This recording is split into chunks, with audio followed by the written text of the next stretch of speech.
Assalamualaikum warahmatullahi wabarakatuh. Perkenalkan, nama saya Salva Siti dengan NIM 220580048. Saya dari Prodi Pendidikan Sosiologi, Departemen Sosiologi, Fakultas Ilmu Sosial, Universitas Negeri Padang. Saya mahasiswi tahun angkatan 2022 yang mengampu mata kuliah Administrasi Supervisi Pendidikan. Pada video kali ini, saya akan menganalisis atau membahas mengenai bahasan pertemuan minggu ke-7, yakni mengenai administrasi keuangan. Di sini saya akan menjelaskan pengertian, proses, fungsi, manfaat, serta komponen yang ada di dalam administrasi keuangan itu sendiri.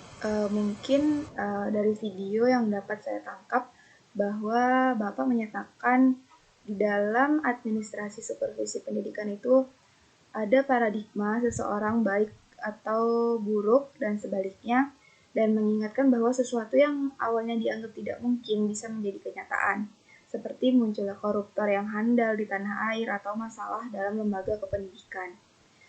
Nah, adapun administrasi keuangan dalam pendidikan ini menjadi sangat penting untuk dikelola agar menjadi anggaran yang lebih baik ke depannya. Sehingga uang sekolah yang ada di dalam kelembagaan tersebut tidak akan disalahgunakan. Tujuan dari administrasi keuangan ini ialah untuk meningkatkan efektivitas dan efisiensi penggunaan keuangan yang ada di sekolah, serta meningkatkan akuntabilitas serta transparansi keuangan atau transparansi dana sekolah, dan meminimalisir penyalahgunaan anggaran yang ada di dalam kelembagaan sekolah. Nah, mungkin adapun proses administrasi keuangan itu melibatkan perencanaan, pelaksanaan, serta pertanggungjawaban keuangan dari kelembagaan sekolah itu sendiri, serta pesan otositator, ordonator, dan bendahara dalam pemisahan tugas dan fungsi, demi kepentingan untuk menjaga atau mencegah penyelewengan dana yang ada, serta dilakukannya pengawasan untuk berbagai pihak seperti Dinas Pendidikan, Baiklah, di sini saya akan membahas secara detail mengenai pengertian administrasi keuangan, proses, serta fungsi, manfaat, dan komponen di dalamnya. Pertama-tama di sini akan saya jelaskan mengenai pengertiannya. Diketahui bahwasanya administrasi keuangan itu ialah suatu proses yang dimana bertujuan untuk mengelola serta mengatur semua aspek yang terkait dengan penggunaan anggaran ataupun keuangan suatu organisasi, baik itu di dalam instansi pemerintahan, perusahaan, maupun lembaga kependidikan. Nah, adapun di dalam proses administrasi keuangan itu sendiri, pastinya melibatkan proses perencanaan, pelaksanaan, pengawasan, serta pertanggungjawaban atas keuangan tersebut. Di mana tujuan utamanya adalah untuk memastikan bahwa sumber daya keuangan yang dimanfaatkan secara efisien dan efektif serta sesuai dengan rencana yang telah ditetapkan sebelumnya. Adapun pengertian dari administrasi keuangan itu ialah merupakan serangkaian kegiatan yang melibatkan perencanaan, pengelolaan, dan pengawasan serta adanya pertanggungjawaban terhadap penggunaan anggaran atau keuangan di dalam suatu etnisitas ataupun suatu kelompok kelembagaan, di mana proses ini bertujuan untuk mencapai tujuan organisasi secara finansial dan menjaga keseimbangan antara penerimaan dan pengeluaran keuangan. Nah, di dalam proses administrasi keuangan ini ada beberapa tahap, di antaranya yang pertama ada perencanaan keuangan, di mana ini ialah tahap pertama yang melibatkan penetapan tujuan, estimasi pendapatan dan pengeluaran keuangan, serta penyusunan anggaran di dalam suatu kelembagaan. Yang kedua ada pelaksanaan keuangan, di mana di dalam perencanaan yang kedua ini, setelah perencanaan pertama telah disusun dan telah dibentuk, anggaran dilaksanakan sesuai dengan rencana yang telah ditetapkan. Jadi di dalam perencanaan kedua ini kita akan menetapkan anggaran di dalam perencanaan yang telah dibuat pertama tadi.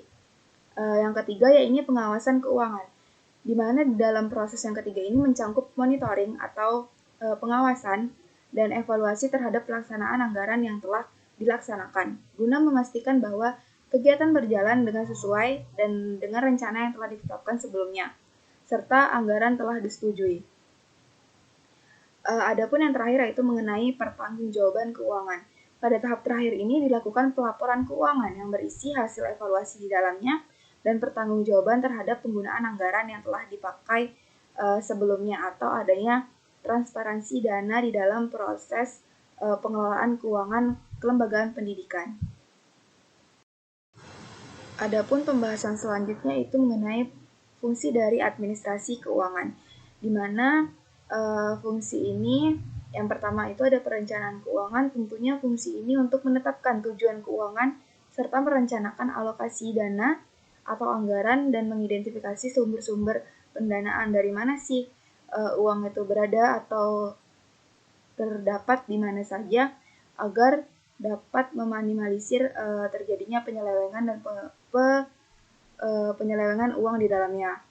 Yang kedua ada pengelolaan keuangan, di mana akan melaksanakan kegiatan yang telah direncanakan sesuai dengan perencanaan, termasuk pengeluaran dana, investasi, serta pengumpulan pendapatan yang ada di dalamnya.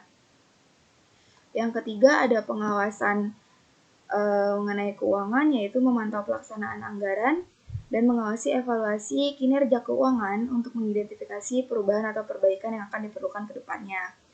Yang terakhir ada pertanggungjawaban. Pertanggungjawaban keuangan ini melaporkan hasil keuangan atau adanya laporan serta evaluasi demi keterjagaan pelaksanaan ke depannya kepada pihak terkait dan memastikan bahwa penggunaan anggaran telah sesuai dengan ketentuan dan prosedur yang telah berlaku sesuai dengan perencanaan atau plan 1 pertama tadi. Adapun manfaat dari administrasi keuangan yang pertama yaitu meningkatkan efisiensi dan efektivitas penggunaan sumber daya keuangan. Jadi di dalam proses administrasi keuangan ini kita mengetahui pengeluaran serta pemasukan dana yang ada di dalam suatu lembaga pendidikan. Memastikan transparansi dan akuntabilitas dalam pengelolaan uang. Jadi di dalam sesuatu pengelolaan uang serta pengeluaran serta pemasukan yang ada di dalamnya kita mengetahui transparansinya dengan jelas di dalam lembaga pendidikan itu sendiri. Yang ketiga ada mengurangi resiko penyalahgunaan atau penyelewengan dana. Dengan kita mengetahui setiap perubahan atau perbaikan di dalam transparansi dana, baik pengeluaran atau pemasukan, kita dapat mengurangi resiko penyalahgunaan atau penyelewengan dana di dalamnya. Yang terakhir adalah meningkatkan kepercayaan diri terkait seperti pemegangan saham, pemegangan otoritas, dan publik umum. Jadi kita dapat dipercaya oleh masyarakat umum tentang keuangan yang ada di dalam lembaga kependidikan itu sendiri. Adapun materi terakhir yang akan saya bahas di sini adalah mengenai komponen administrasi keuangan. Di dalam komponen administrasi keuangan ini ada beberapa poin penting, yaitu ada perencanaan, pengawasan, serta pertanggungjawaban atas keuangan tersebut. Di mana yang pertama ada perencanaan keuangan. Perencanaan keuangan ini pasti atau tentunya kita akan menetapkan tujuan, penyusunan anggaran, dan perencanaan strategis keuangan. Yang kedua ada pelaksanaan keuangan, di mana ini penerapan atau implementasi rencana keuangan melalui kegiatan operasional yang telah ditetapkan pada plan 1 atau perencanaan tadi. Yang ketiga yaitu mengenai pengawasan keuangan, di mana pengawasan ini berarti kita sama saja untuk mengawasi atau memonitoring serta mengevaluasi terhadap penggunaan anggaran yang telah diidentifikasi resikonya. Atau kita akan mengevaluasi atau memonitoring mengenai dana yang telah terpakai. Yang terakhir adanya pertanggungjawaban keuangan.